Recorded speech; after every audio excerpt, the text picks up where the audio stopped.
See, we have changed the definition of health now. We, in the sense, we have a group of scientists. We call ourselves the World Academy of Authentic Healing Sciences. We are 15 years old. And except me, I'm a villager. The 14 of them are who is who in the world of science. 4 of them are Nobel laureates, and they're very influential people.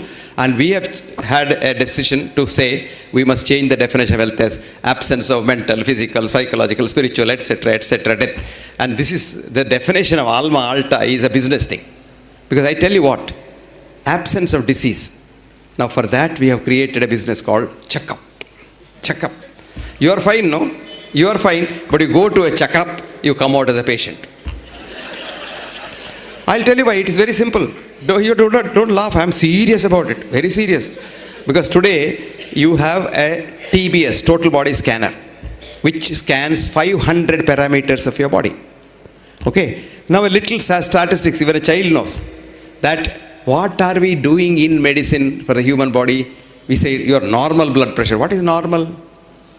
What is your normal blood pressure is not what my normal blood pressure. Mahatma Gandhi's blood pressure is 210 by 120 all the time. And Sushila Nair was not getting sleep. Mahatma Gandhi was getting good sleep. And the old man died of a complication of hypertension, brain death, heart disease, and this and that. Unfortunately, Godse helped him not to suffer from any one of that.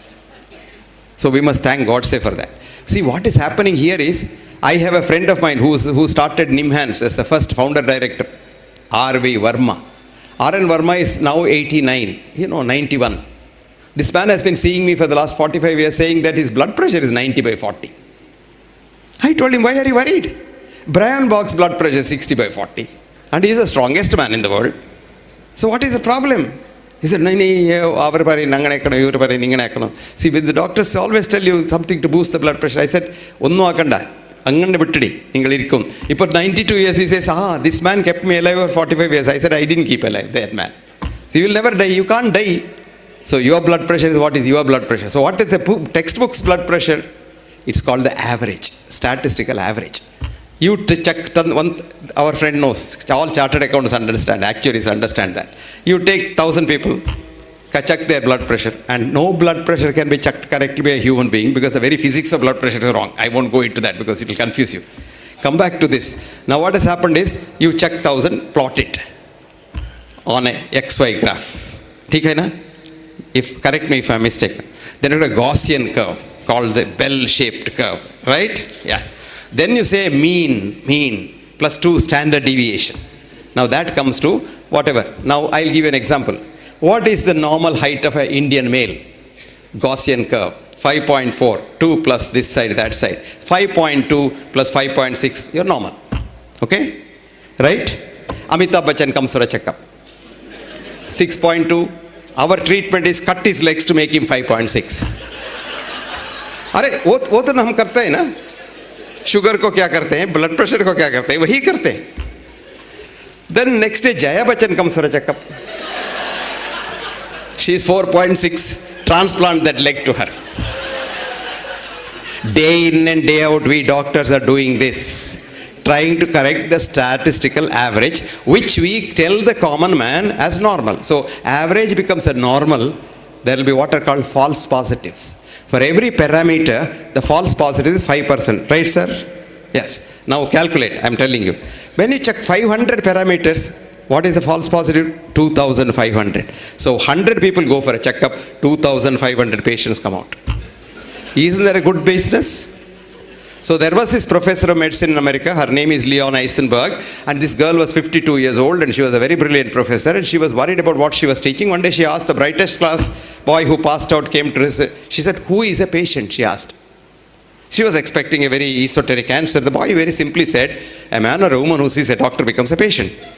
She had a shock of her life. She said, then when does he become a man or a woman again? The student thought for a while and said, rarely ever, madam, if ever, full stop. This girl resigned her job as professor of medicine at the age of 52 because she said everything is wrong about medicine.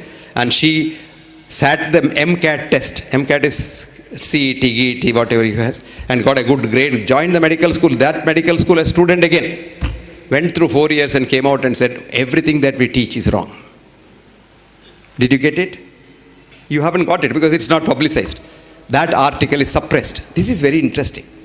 The first article which studied diet and heart started in 1954, ended in 1959, spent $110 million of the taxpayers' money in America, and the study said diet has nothing to do with heart disease.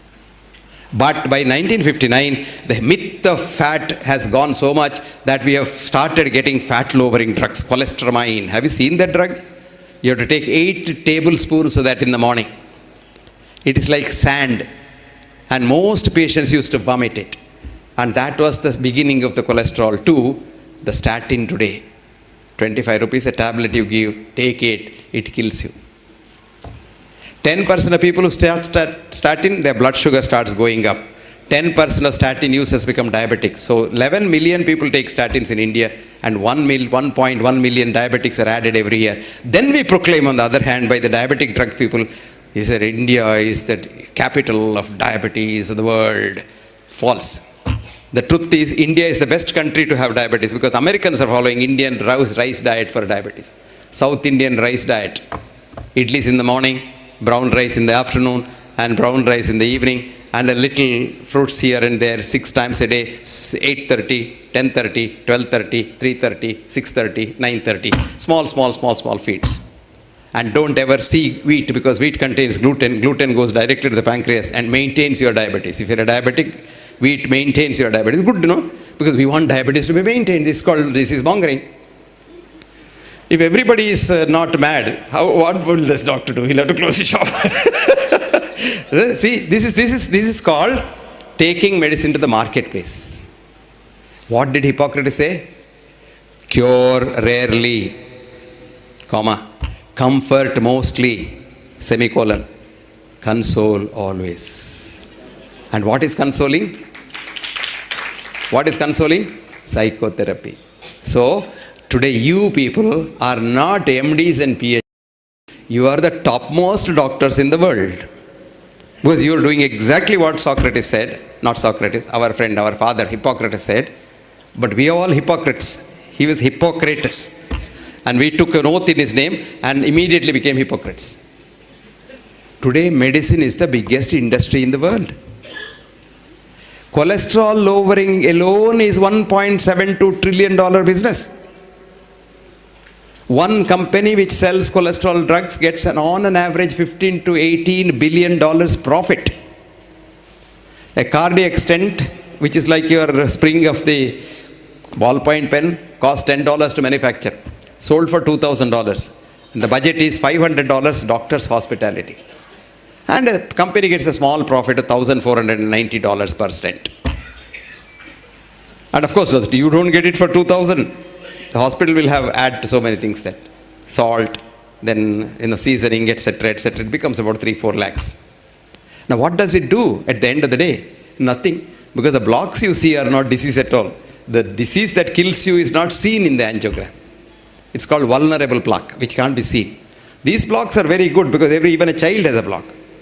They did angiogram for young children in the American army, aged between 18 and 22, who died in the Vietnam War and the Korean War. They had 4 vessel blocks, 3 vessel blocks. They were very healthy because God has given enough. That's called remodeling the heart. It's preconditioning it. These people with the block get a heart attack, they won't die. But if one gets a heart attack without a block, he will drop down dead. So, but we frighten that. We tell them, don't you know the sentence we use? You are sitting on a volcano. It might burst any minute. So the fellow says, can he go home and come back? He has talked to his wife. I don't know. On your way back home also you may die. So you better do it now. Do you know why? If the Bakra goes out and talks to somebody, he may not come back. Now, chartered accountant will tell you a cost of a cardiac catheter lab and surgery will be about 30 to 40 crores today. They don't put their money. They put some black money as this thing and then borrow it from the bank. There are obliging bankers who give you money. Now, having got the money, now calculate the interest. Calculate the other thing. So, you require minimum 4 bakras a day to run the show. That is why Mark Twain wrote, I quote, for a man with a hammer in the hand and wanting to use it, everything here looks like a nail needing hammering. Absolutely true. That is why we have become a menace to society. It has to change.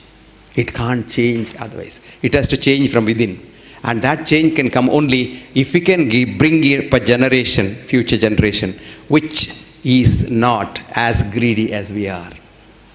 It's the human greed that kills another human being. And if you don't have greed, and if you don't have, as somebody rightly said, I think Sappan said, you have to your ego, you have to sell it, is it? That's why the first thing I sold was, before I sold anything else, my ego in the market. So people say, oh, we must come to take you. I said, why do you come to take me? Do I get any special thing? And they say, we'll get the car. I said, look, you bring a car from 100 miles to pick me up. Then you take me to your place. Then you have to drop me back. That means 4 trips a day. Sir, that's our own car. Car is yours, but where is the oil from? You have to pay for it, no? Now what do I get if you come or if you don't come? I will take a taxi from here. My taxi company fellow is there. I'll come to your place, pay his taxi fare, and then I'll come back. So it saves at least 2 trips. They don't understand. People don't like it, sir. Chief guest, we have to bring him and all. I said, my driver brings me better than you. You know, I know him because I've been using that car for donkey's years and he is very safe. I can even sleep in that car. You don't bring a big car with a driver who is not known. I can't, every minute I have to be awake. People don't understand that. Because people want to be big, you know. People call me, you know, our naughty girl, Poonam was calling me a VIP. I said, I am not a VIP, I am a VVIP, very, very insignificant person. But if you look at yourself, you are a colony of 100 trillion human beings. They are called human cells. And they are all you. And each cell has been living on its own. It has got its mind, it can eat, it can sleep, it can excrete, it can do everything. But for economic reasons, after these chartered accountants came, they said, no, why everybody do everything? We'll come together. So about 100 trillion of them joined together and made a colony called the human body. And you think your human body is solid? There's nothing solid about you. You are like the television screen. You know, I'm talking here. It's like Amitabh Bachchan talking on the television or Hema Malini dancing. You put the television on, Hema Malini starts dancing. You put it off, Hema Malini is dead. But you go to the dining room and put it on, Hema Malini is born there. That's what exactly happens to the human cell. This was found out by a cell biologist called Bruce Lipton. Bruce Lipton. There's a beautiful book you must read called Biology of Belief. This is a fascinating book. This man was an atheist. He never believed in God. And he was a professor of anatomy in the Wisconsin Medical School. And he was a cell biologist. And he was studying not the dead cells like most anatomists study, which he calls as the tombstone of a cell. He was studying a live cell. And he was studying this live cell.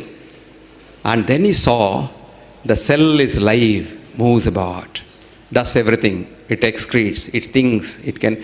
You just put a drop of poison at one end of the petri dish, the cell runs away from the poison. You put a drop of some good food there, the cell runs into the food and eats it. Then he saw, on the day you are made, you are the one cell, you're called zygote, your weight is 0.1201 gram. But that one cell, when suddenly gets a connection, that's what's called the integral membrane protein with an antenna, like your television antenna, it gets a connection from universal consciousness. And the cell becomes live and it just starts doing everything. This man was looking at it. My God, he said, I thought science runs this world, but look at it, something beyond science runs this world. And he became a believer and he wrote this book and now goes around preaching. Like our friend Sapna, who left her ophthalmology and went around preaching, Bruce now goes around preaching like a preacher, people to have belief in God because it's God who runs the world. That's what's called the biology of belief. Somebody was talking about emotions. The two people, our chartered accountant and our psychiatrist. Emotions have been proved to be chemicals. There is this girl called Candace Pert, a brilliant PhD student who came to the palace. America's NIH is called the palace, where all kings sit. Like, you know, here ICMR is a palace. And like that, they're all big people. I call them Sarkari scientists. And there are Sarkari intellectuals here who give opinion on everything under the sun, from sun to the moon.